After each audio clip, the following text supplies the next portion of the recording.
एक बार की बात है, एक छोटे से शहर में गौरव नाम का एक युवक रहता था। वह बहुत ही आलसी था और अपने जरूरी कामों को हमेशा टालता रहता था, जिसके कारण वो अपनी पढ़ाई में अच्छा स्कोर नहीं कर पा रहा था। उसके परिवार वाले उससे हमेशा कहते थे, बेटा समय का मूल्य समझो, जो समय अभी तुम बर्बाद कर रहे हो वह कभी वापस नहीं आएगा। लेकिन वह हमेशा उनकी बातों को नजरअंदाज कर देता था। वह सोचता, अभी तो बहुत समय है, बाद में कर लूंगा। वह पढ़ाई करने के लिए शहर गया, लेकिन उसकी आदतें नहीं बदली।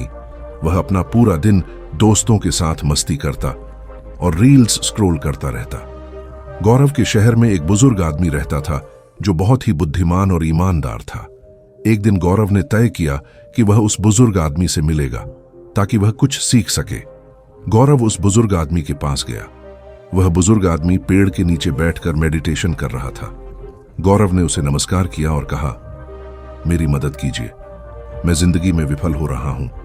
हर बार मेरे दोस्त मुझसे आगे निकल जाते हैं, लेकिन मैं हमेशा पीछे रह जाता हूं। मुझे उन सबसे अच्छा बनना है। मुझे बताइए कि मैं यह कैसे कर सकता हूं। बुजुर्ग आदमी ने कहा, बेटा तुम संघर्ष झेल रहे हो क्योंकि तुम अपने कामों को हमेशा टालते रहते हो और समय की कदर नहीं करते। मैं तुम्हें एक कहानी सुनाता हूं जिससे तुम समय के मूल्य को समझ सकोगे। बुजुर्ग आदमी ने कहानी शुरू की। एक बार की बात है, एक राजा था जो बहुत दयालु था। वह अपनी जनता से बहुत प्यार करता था और उनकी मदद किया करता था। एक दिन उसे एक व्यक्ति मिला जो बहुत ही आलसी और गरीब था। उसके पास ना तो पैसे थे, ना ही नौकरी और ना ही इज्जत। वह हमेशा अपनी परेशानियों का दोष दूसरों को देता था। राजा ने उससे उसकी जिंदगी और उसकी परेशानियों के बारे में पूछा। उस व्यक्ति ने कहा, पता नहीं लोग मेरे बारे में ऐसा क्यों कहते हैं कि मैं कुछ नहीं कर सकता।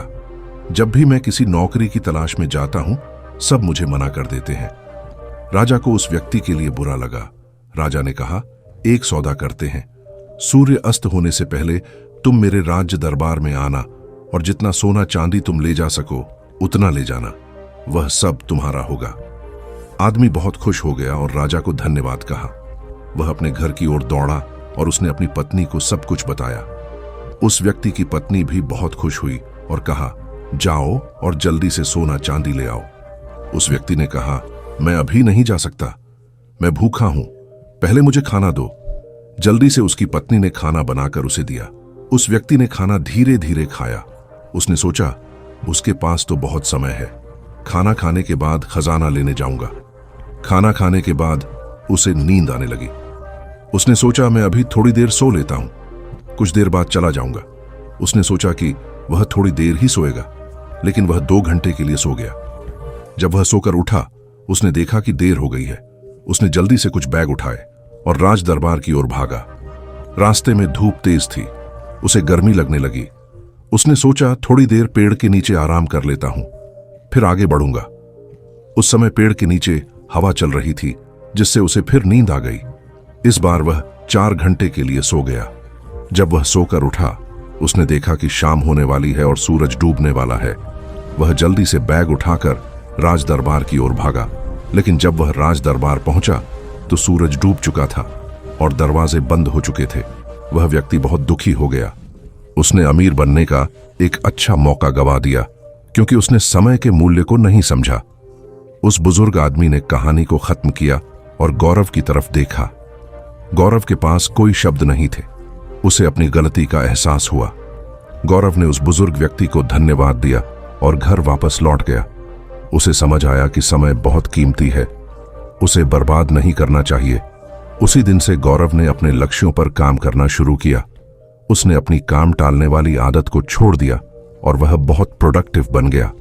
कुछ ही दिनों बाद वह अपने सभी दोस्तों से आगे निकल गया और कॉलेज का सबसे होनहार बच्चा बना। इस कहानी से हमें यह सीख मिलती है कि समय सबसे मूल्यवान संपत्ति है। अगर हम इसे बेकार की चीजों में बर्बाद करेंगे तो हमारे पास पछताने के अलावा कुछ नहीं बचेगा। हर अवसर का सही समय पर लाभ उठाना चाहिए, क्योंकि खोया हुआ समय कभी वापस नहीं आता। इसलिए आज से ही अपने समय का सदुपयोग करें और अपने लक्ष्यों पर केंद्रित रहें। दोस्तों, अगर आपको यह कहानी पसंद आई हो तो कृपया इसे लाइक करें और अपने दोस्तों के साथ शेयर करें। अगर आप ऐसी ही और प्रेरक कहानियों को सुनना चाहते हैं तो हमारे चैनल को सब्सक्राइब करें